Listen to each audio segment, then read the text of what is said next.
Abimanyu.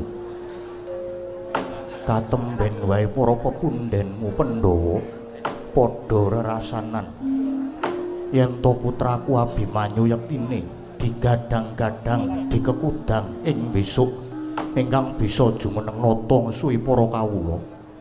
Umpama ora mangkono ya mung sira ingkang besuk bisa nurunake sejarahing ratu. Nanging tumrapun bapa iki malah abot nggir. Krana apa? Krana sawijining ratu mono ora gampang. Merga ratu iku beda kelawan kawula. Yen kawula nang ukur marang kodrate, nanging yen ratu iku wong ingkang sinampiran pakaryan, ngatur kendho kencenging pernatan amis bajining kahanan. Lan dadi ratu kuwi dudu mujudake bebungah, nanging iku amanah. Tegese dadi ratu kuwi kudu tanggung jawab sakutuhe lan tanggung jawab tumrap negara lan para kawula. Dadi yen wis saguh aja golek sugih, yen wis sagah aja golek turah, yen wis gelem aja banjur golek pengalep kulub ngger Abimanyu. Duh Kanjeng Rama jimat pepundhen kula, yektosipun menawi kula ingkang dipun kekudang menapa menika boten lepat krana kula ngrumaosi tasih cubluk-cupeting nalar tuna ing budi cingranging samukawis lan kula inggih ngrumaosi menawi kula dereng saged ngudhaken gesang kula menika kangge nusa bangsa lan negari Kanjeng Rama. Ger pun Rama iki saektine bombong dene putraku Abimanyu ingkang dikekudang. Ing besok bisa nerusake sejarahing ratu. Nanging krana apa malah kowe sing kendho Abimanyu? Inggih. Krana kula ngrumaosi samukawisipun kula inggih tasih kirang. Kejawi kula boten pantes putra-putra Pandhawa menika boten namung Abimanyu. Nanging tasih kathah kados Kangmas Pancawala, Kangmas Gatotkaca, Kangmas Antarja lan sanesipun Kanjeng Rama.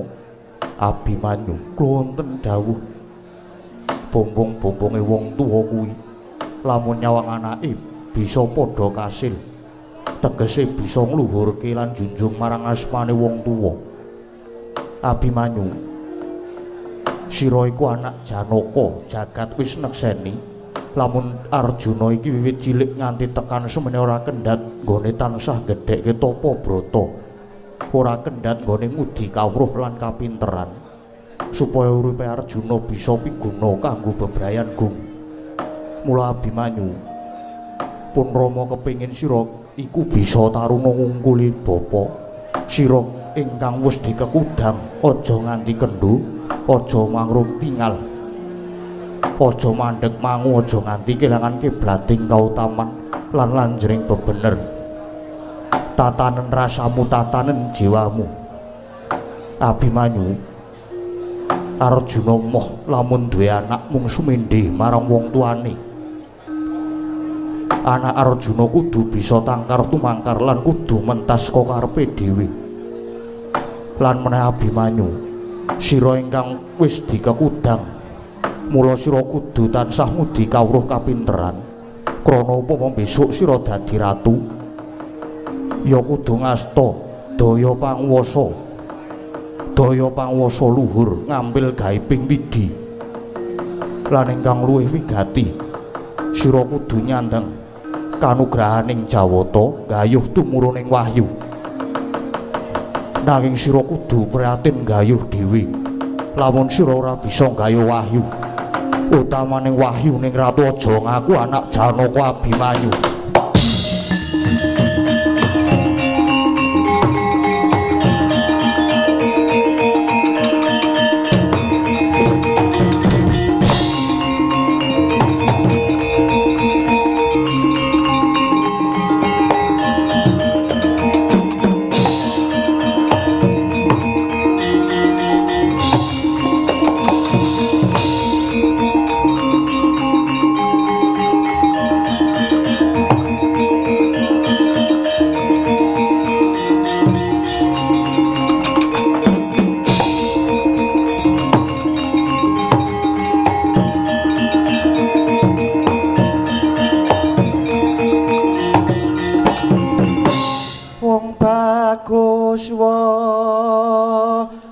cicermu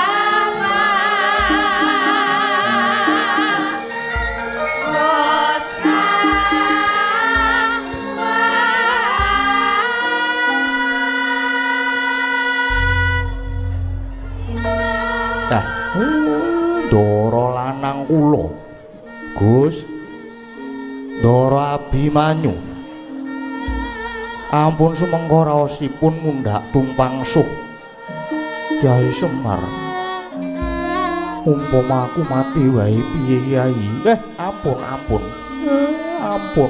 ngaten nggih Gus ramamu nggih Ndara Janaka niku piyantunipun ladak lirih niku pun kawit riyin.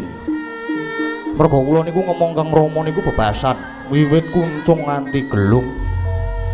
Piyaine pancen ladak lirih mula yen paring piwucal lan paring duka kala-kala nggih sok mawi pasemon. Margi ngaten nggih Gus. Wong tuwa sing bisa dadi guru wong tuwa sing wis bisa dadi guru nggih dadi paugraning urip niku kangge njaga murih yuwananing tedhak turun tegese karaharjan lan keslametaning kanggo anak putune kudu taberi mulangake gegebengan niku kudu dilakoni mumpung isih urip lan sembada krana nek pun kebacut mati niku boten badhe saged ninggali warisan tegese ninggal warisan pepadang merga yen nek wong wis mati niku pun boten saged diguroni meneh. Umpama iso diguroni ya mung tinggalaning ilmu sing dilalah sadurunge mati dipun serat. Utawi cara tembunge wonten rekamane. Niku bab warisan pepadang kejaba niku warisan wujud bondo donya langkung-langkung warisan barang sing migunani niku nggih saged ditinggalke mula wong mati niku babagan kadonyan apa wae wis pedhot. Kejaba sangune mung 3 perkara inggih niku setunggal amal utawa lelabuhan. Kaping 2 niku ngelmu ingkang piguna. Banjur ingkang kaping 3 dongane anak lanang ingkang saleh. Mula kados ramamu Arjuna nuturi kanthi pamecut rembug sing kaya ngoten niku mboten luput. Merga dadi wong tuwa niku nek kawruh dienggo dhewe niku nggih mboten becik. Lan wong tuwa niku nek nggadahi anak putu niku mboten wonten sing ajeng njlomprongake. Punten. Mumpung sampeyan isih jembar kalangan isih padhang rembulane mang tindakke kanthi sak becik-becike. Merga sampeyan niku sing diarep-arep makarya supaya leladi kangge nusu bangsa lan negari. Napa malih jandika niku dikekudang sing bakale saged nurunake sejarah ratu ing nusa Jawa niki. Mumpung niki Jawata badhe matedhaken wahyuning ratu manggayuh nggih Den. Kyai biar padang trawangan persasat umampaing wanci panglong kepapak obor sosro dupi aku midhanget kabeh pangandikane Kyai Semar tak so namung puja sesantiran puja mantra pangestune para sepuh uga pangestune Kyai Nayantaka muga kawruh lan ngelmu dadi kancaku akal lan budi dadi cagaku kapitayan dadi gegondelanku sabar dadi pusakaku Darma kautaman dadi jejibanku lan jujur suci kuwi kabeh dadi pangestiku. Inggih Ndara Abimanyu sumedya gayuh wahyuning ratu nanging Kyai rening mau aku dinukan utawa dipecut Kanjeng Rama. Mula nggonku nggayuh wahyu ora wujud Abimanyu sing kaya mangkene.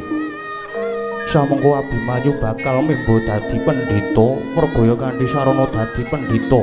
Demen manteng ciptaku nggonku nggayuh wahyu ning Ratu Kyai. Inggih.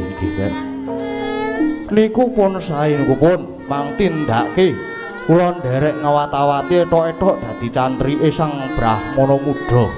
Lan mang percaya mawon sinartan manteping rasa lan tumaming tumindak sarta linambaran ati kang suci pepayung budi rahayu.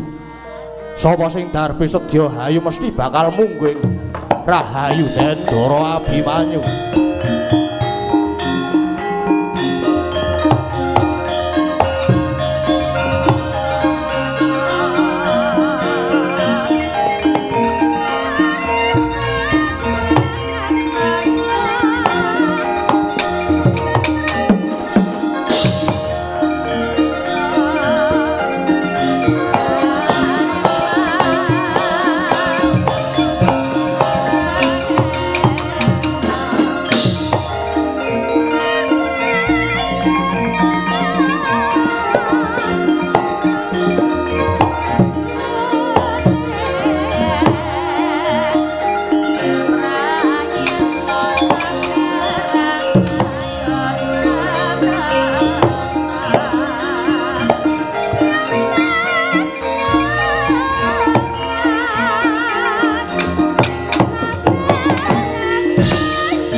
carita linarik nuntuting basa. Duwe nguno Surasela yen laras saya karaos. Mula cari lang rasa wani, roing diri, rasa rumongsung rumangsani lir jalma ilo kaca.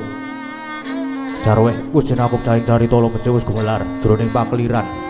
Yaiku kang sejati, hampir sari pagelaran Ringgit Purwa. Surya Candra Darum Yang Kartika. Kinurba kudrating kang kawasa. Sari ratri angetri bawana purwaing tekek dosina, gilir gumanti tanpa gembo.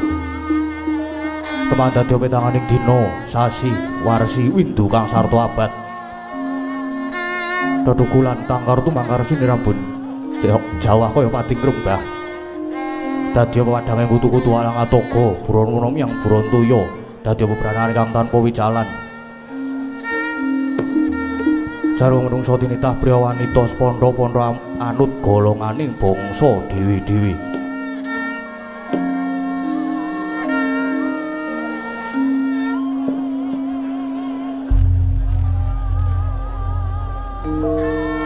Ananging negaripun Dita ingkang kaiku Adidasa Purwa eka marang sawiji adiluwih dasa 10 Purwa marang wiwitan.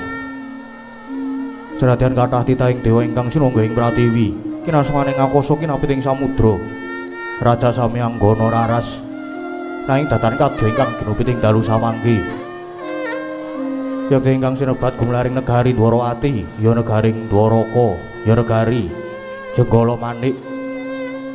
Pramila winasta negari Dwarawati yaiku polawan nganing jagat utawi wanganing rahsa Dwaraka, panggonaning bebuka apantesa kinarya pambukaning kandha saratri, mangke awit ngupaya negari 100 sarantuk kalih nadyan 1000 tan jangkep sadosa. Dasar negari ingkang panjang punjung pasir wukir gemah ripah loh jinawi Kerta tata turaharja tur dasar para kawulane sedaya samya sayek saeka kabdi akarya luhuring nusa bangsa lan negari. Tuh negaring Dwarawati kena winastan, negara ingkang gedhe obore, padhang jagate, dhuwur kukuse jero tancepe, adoh marang kuncarane. Mila datana memukal lamun ngenguwung tejane ngambar arum kuntaping nagri.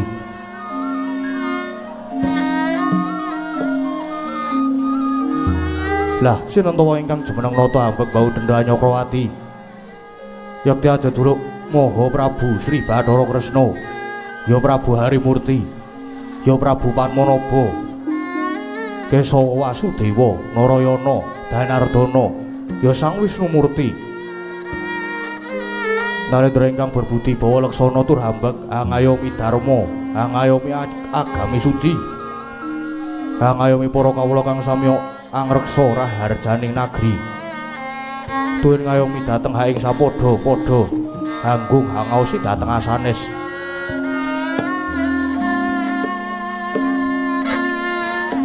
Kapungkel semanten kawibawaning praja, awit lamun to ginunggunga nadyan sarate tanana pedhote. Nujuri sajuga sang nata keparang miyos tinanggil mungguing sitinggil binaturata. Lah sinentawa ingkang keparang nyaket mangarsa lenggah mabuka amarigelu Susilarja wadana tumungkul yayah kanjenging Pertiwi. Tuh menika warnanira pisanipun putra dalem satria ing parang Garuda kekasih Raden Samba Wisnubrata, ya Raden Kusuma Wiratmaka. Raden Samba mengkarakan pisuhanipun satriya Garbaruci, nenggih Raden Setyaki, ya Raden Singa Mulangjaya. Dene ingkang pinangka tetindhing para wadya warangka dalem rekyana Patih Udawa. Kasambet pisuhanipun para mantri bupati nayakaning praja amber blabar panyayah samudra tanpa tepi. Marika busananing para wadya tinon kadi panjraing puspita. Mangkono rewung sing samekta. Sang nata arsa medhar sabda dadya mangkono pangodas maraning driya ingkang dereng kababaring lisan.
Sri Tinon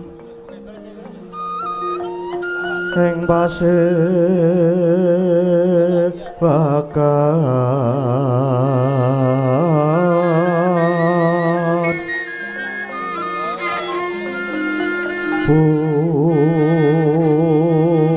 busana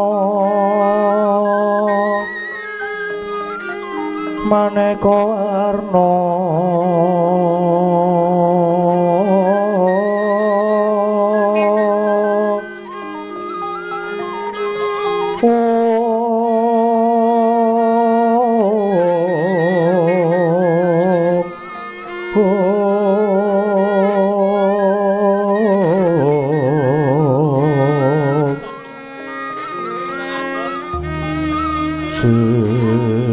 Sepak puspiteng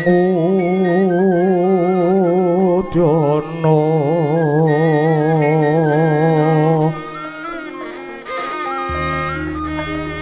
miyang banjara sarwara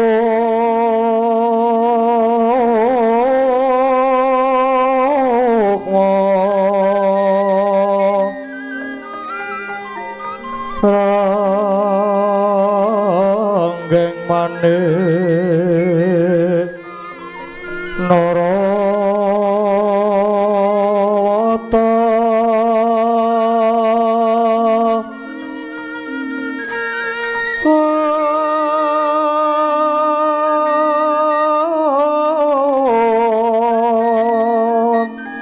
ana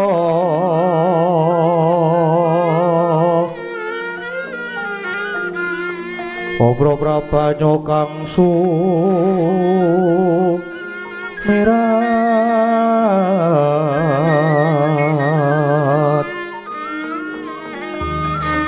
kenyaring deca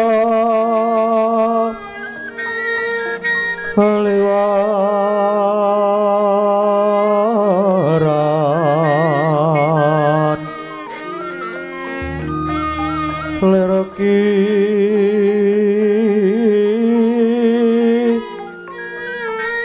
lat sisiring dadit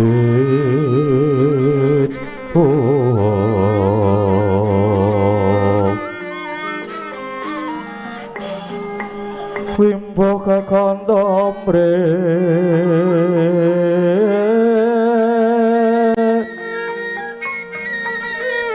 inggit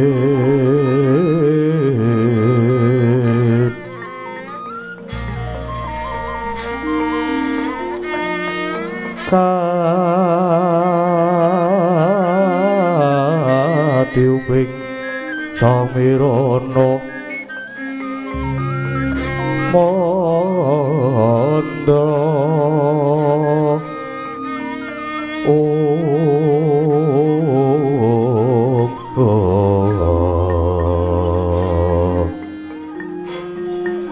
sabaran mangambar kungas ya bagi madyaning pasewakan tandya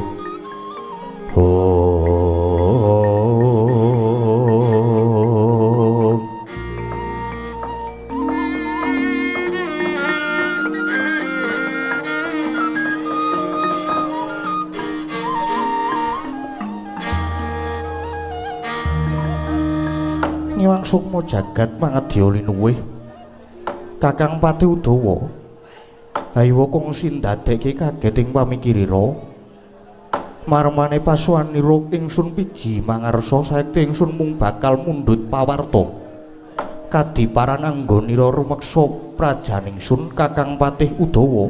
Hai nok nun igawit mundi pangestu dalem sedaya para nayakaning praja tansah sumungkeming panjenenganing nata boten wonten ingkang angliruaken dawuh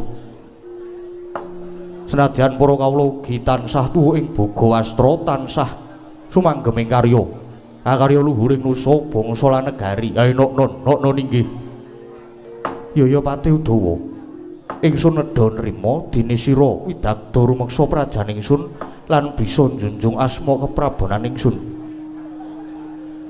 Pakarya kang kaya mangkono lestarikna ya Patih Udawa. Hai nok nun kejawi saking menika suwanipun ingkang abdi kepatihan ngaturaken sumungkeming pabekti sinuwun Yaya Patih.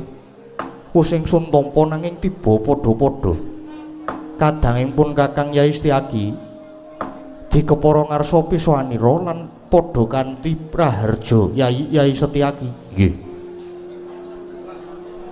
Awit mundi pangastunipun Jengkoko Prabu lulus raharja pisowanipun ingkang Rai Garbaruci boten manggih halangan setunggal menapa. Kejawi saking menika ingkang Rai ngaturaken sumungkeming pabekti kunjuk wonten sandhaping pepada paduka Jengkoko Prabu Indrawati. Setyaki sira ngaturke pabekti wis ingsun tampa akarya bombong penggalih ingsun astutine ingsun wae tanpa nono Setyaki. Hai nok nun sanget kapundi mugi dadosna jimat paripe putra ingsun Kulup Samba Wisnubrata kepara ngarsa pisowanira Kulup Samba. Kula nok nun inggih Rama Prabu kejawi saking menika sawanipun Kang putra pun Samba ngaturaken sumungkeming pabekti kunjuk wonten sahendhap pepadhanipun Kanjeng Koko Prabu Samba. Sira ngaturke pabekti wis ingsun tampa akarya bombong tias ingsun pangestunipun Rama Gyagi Tampanana Samba. Kawula nuwun inggih sanget anggen kula mundi Rama Prabu Samba. Pancen iki dudu pasewakan kaya padatan nanging pun Rama kepengin sajarwa miji marang jeneng sira Samba. Inggih Koko Prabu.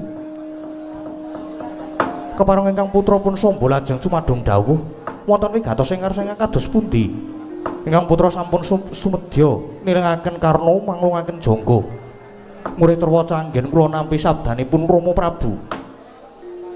Anjra ingkang puspita rum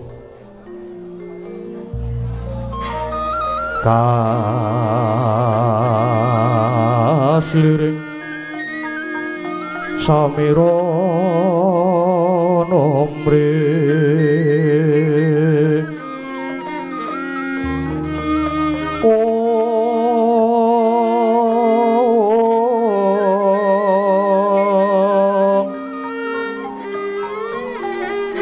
sakar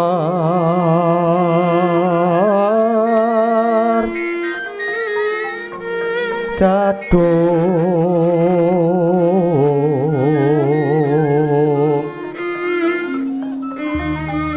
ko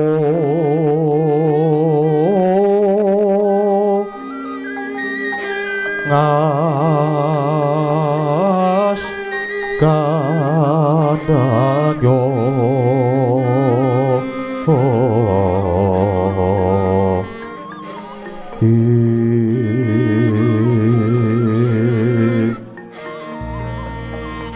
maweh raras retnaning driya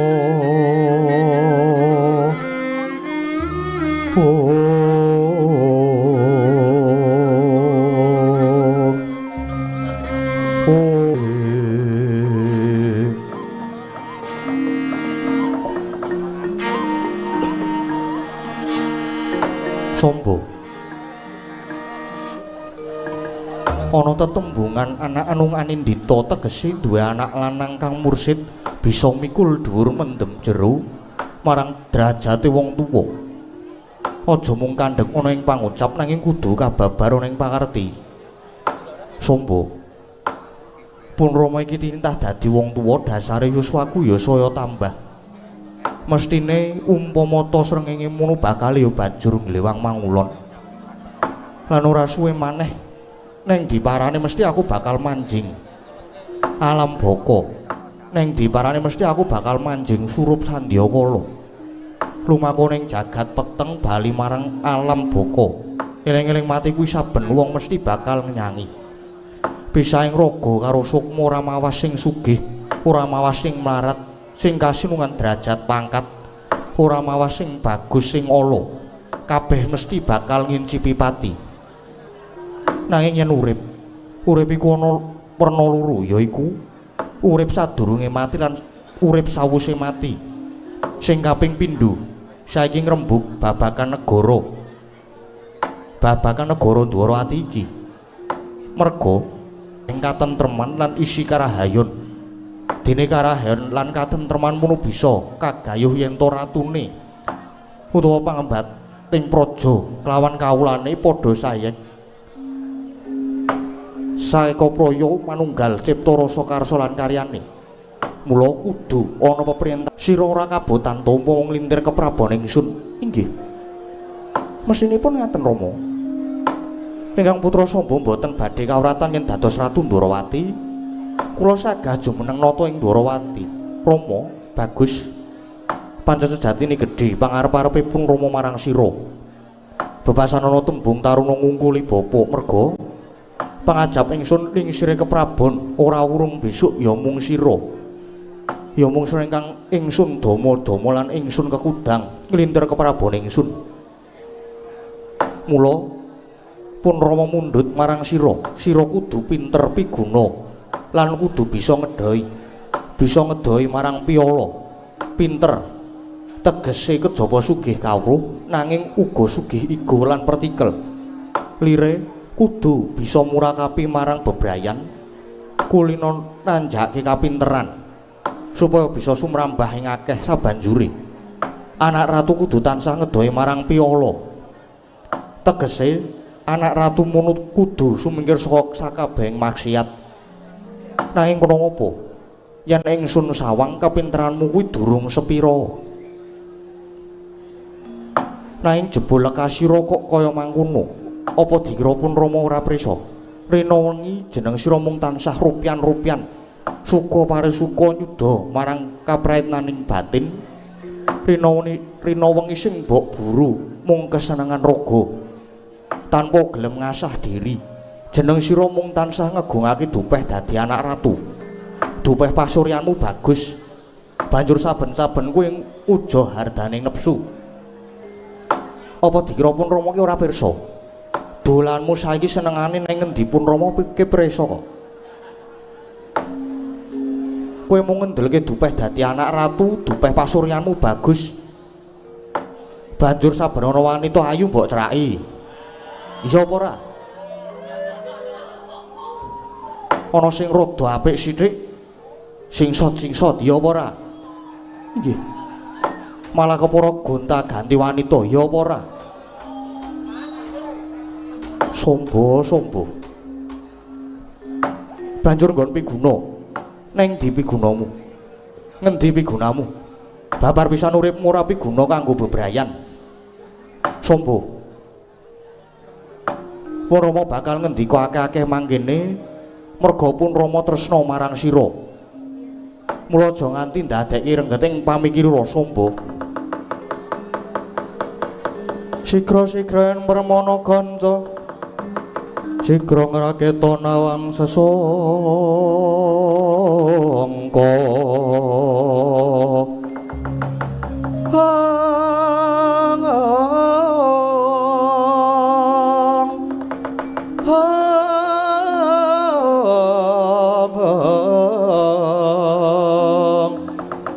nalendra mbek marwa sing sangkatri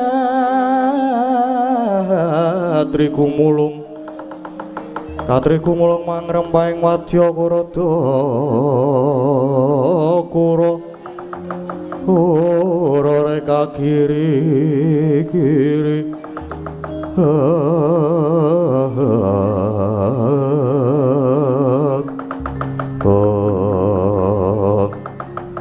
Duh Rama Prabu Jimat pundhen kula sareng kula midhanget kathah-kathah pangandikanipun Rama Prabu kados tinothok braja lungit kula destun saestu ing atas kula menika Putranata Binatara. Nanging jebul salaminipun gesang kula malah namung ngegongaken anggen kula dados putra paduka Rama Prabu. Kula ngurmaosi bilih kula menika tasih adigang adigung adiguna, kula nyuwun pangapunten Rama. Syukur yen jeneng sira wis bisa ngrumangsani.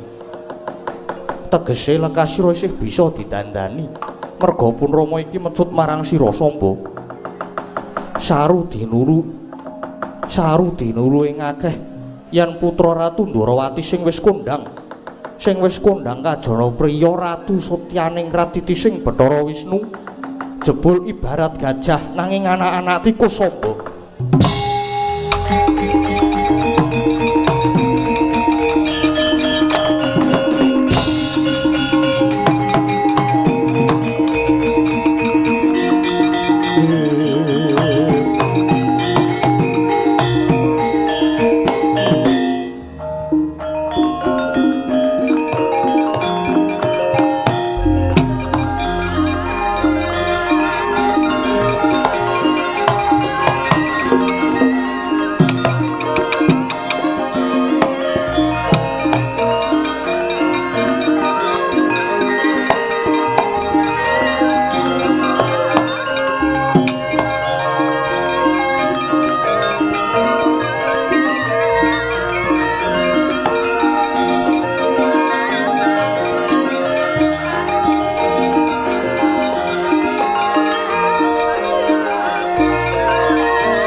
Sewu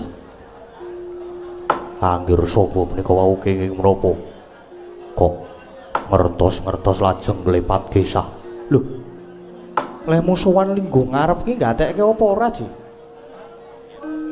mirengke pengendikanipun Kakang apa ora apa marah nglamun iki kirang wijang ya mula sesuk meneh iki nek ning pasewakan ki gatekke pikirane iki ora tekan kono-kono ora ngalamun wae nggih nyuwun pangapunten Setyaki Udawa kula wonten dawuh Udawa Kakang Udawa Setyaki kula wonten dawuh Kakang Udawa Setyaki kula wonten dawuh Kakang Udawa monggo kula dherekaken Gusti Prabu. Monggo nyuwun pamit kula dherekaken. Arep nendi? Lho. Lho anger sapa meneh ndi? Mulane sesuk nek iki ora ngalamun ora turu. Digatekke. Dumeh bar kecekel polisi.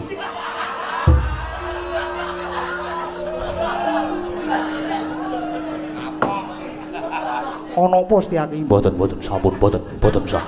Sampun. Boten sah dibahas malih sampun menika. Menika pun boten penting. Ya. Pancen iki mau ingsun ora kok ateges ndukani marang putramu Samba. Nanging niatku pancen nyeblak mecut dimen Samba kae ora mung sumindhi marang wong tuwa. Dimen Samba tangkar tumangkar pamikire banjur gelem ngulir budi kawana. Yen kalenggan iki Jawata bakal matedhake kanugrahan wahyuning ratu. Mula pancen Samba tak pecut nganggo rembug sing kaya iki mau dimen ginugah rasane. Mangkono nggih. Mila kok lajeng klepat gesah wis ben wae. Nadyan mengkono, Setyaki lan Kakang Udawa aja ditegake putramu Samba. Awat-awatana bebasan adoh diceraki, cerak didoi. Sing baku tetep diwulati. Karepe Samba arep kepiye syukur yen Samba nyata ginugah rasane kang banjur gelem ngasah diri lan mahasinga samun tapa gawe wahyu ning ratu. Hai non estuaken dawuh. Eyang mekaten ingkang rai kepareng nyuwun pamit lan nyuwun tambahing pangestu. Setyaki aja kaya bocah cilik sing praetna ngati-ati Udawa jeneng Sraga. Awat-awatono putramu Samba babar pisan bodolna pasewakan ingsun nedya kundur kedaton. Nok-non ngesoaken dawuh. Ingkang mangatan ingkang abdi kepareng nyuwun pamit lan nyuwun tambahing pangestu. Kakang Udawa Surtiti ngati-ati aja ninggal duka prayoga. Purna gatining pananggilan. Janata arsa kundur kedaton jelok saking dampar kencana kinapit gambaran gading. Kadharekaken sangganing Pramban Jati Ketanggung Jaka paloro-loro ingkang sami ngambil pecanan keprabon. Kawis tinggal saking Mandura tindaknya Sri Naranata kaya tansah angiram lakune.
Lungguh sik ya nok ya. Iya, Pak.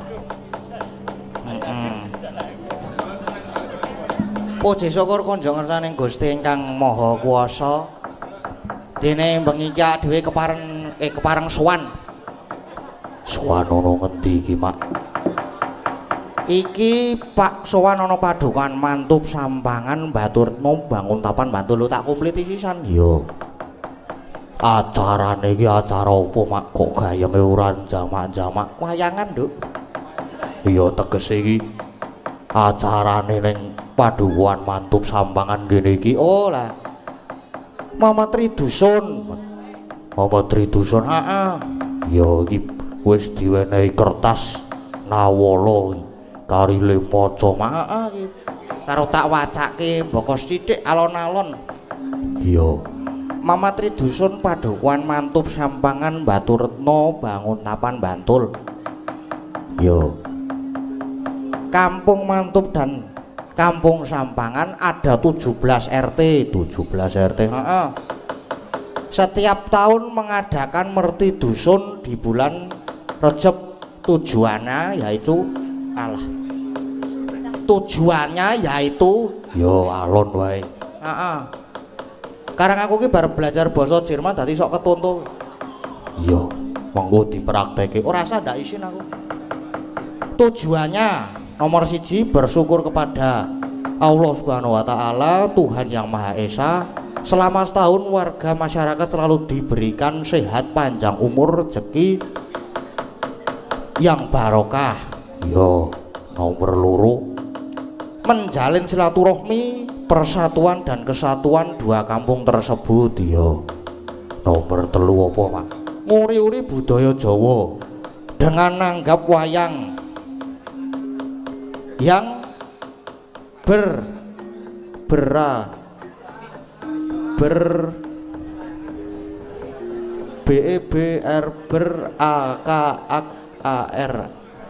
yang dari budaya Jawa yang adiluhung. Yo. Nomor 4 merupakan rangkaian adat disajikan oleh warga Sampangan Mantup di tahun 2025. Iya, Pak. Terus ono meneh ada pun rangkaian bersih dusun. Yo. Nomor 1 kebersihan lingkungan RT di 17 RT. Yo. Nomor 2 kerja bakti masal di makam. Yo, apik, Mak, apik. Nomor 3 ana tasyakuran utawa kenduri bersama. Terus mau awan ki ya wis gayeng banget. Lah ono apa to, Mak? Mawan ki ana kirab bergodo. Ono kirab. Aku kok ora nonton. Kowe iki turu mak ki. Turu kowe mau. Iya. Karang yo begine Barot. Apa? Wis ora usah disebutke. Paulak yo kowe melu pasewakan mau melu krungu aku krungu Pak. Sesuk meneh ora usah dibaleni kaya ngono kuwi ora apa. Iya. Ya mongko diceritake men ora salah paham ku ndarani aku aneh-aneh engko. Iya mengko nek kok. Heeh. Terus nyapa metengan ngendi mau? Ada kira bergodo 7 orang 17 RT dengan biaya sendiri. Yo, Mak. Banjur Pak Lurah Haji Sarjoko juga berperan aktif dalam kegiatan ini, selalu membantu penuh tanggung jawab. Yo, ape Mak. Yang soan di rumah Mas Gading si dalang panitia antara lain Bapak Supandi, Bapak Turmudi, Bapak Suroyo, Bapak Sutrisno, Bapak Suharwanto, dan Bapak Saryoto. Tidak ketemu Mas Gading tapi ketemu Ibu Gading. Loh, kok ana Ibu Gading barang iki? Sopo ya ning omahku mosok ana Ibu Gading? Ya suwi pokoknya ibu lah ngono kuwi ya. Diantar Pak Bolot. Sopo Mak? Pak Bolot. Disuting mengerti Pak Bolot iki sing disuting.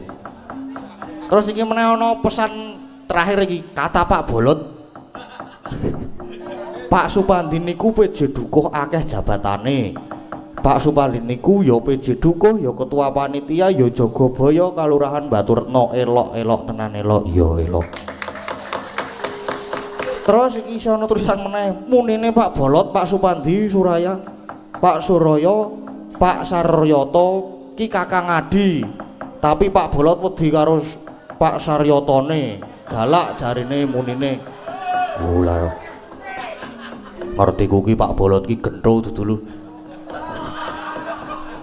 Jebolutu. Iya.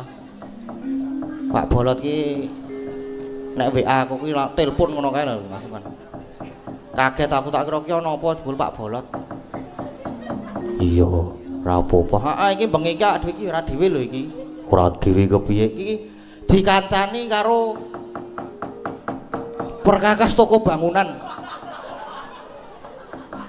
Sopo? Murbaut. Pak Mbah Baut. Ya, kok perkakas. Lah biasane sing adol murbaut ki ya ning toko bangunan, toko besi.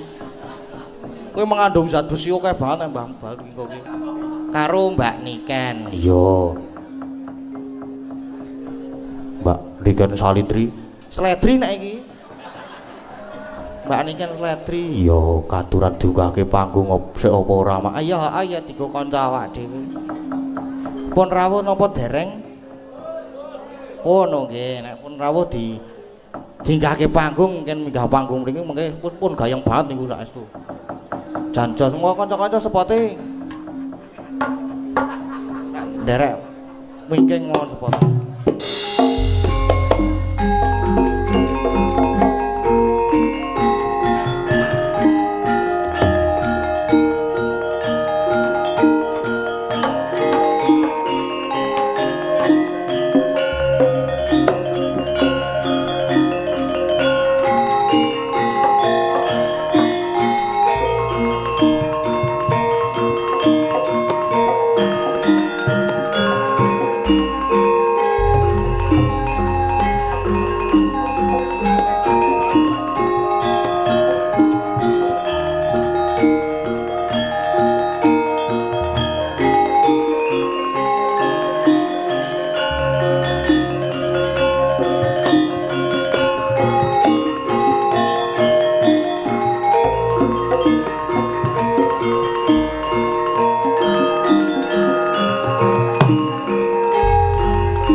there.